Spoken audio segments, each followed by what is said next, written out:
पुणे स्वारगेटमध्ये घडलेली घटना फक्त संतापजनक नाही तर चक्रावून टाकणारी आहे. पुण्यामध्ये गेली अनेक वर्ष मी वावरते. 15 वर्षांपूर्वीचं पुणे आणि आत्ताचं पुणे यात प्रचंड फरक जाणवत आहे.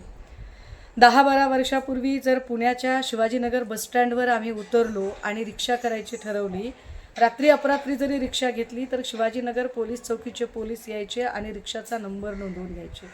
आपण सुरक्षितपणे घरी पोचू ही महिलांना हमी होती. मात्र ते वातावरण हळूहळू बदलत चाललंय. पुण्यातली कायदे सुव्यवस्थेची पकड अत्यंत सैल होत चाललेली आहे.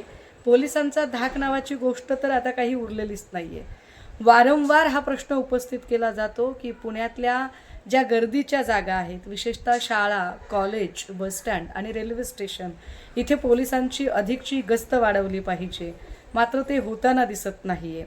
आजची घटना फक्त गंभीर नाही तर पुण्याच्या संस्कृतीला न शोभणारी आहे.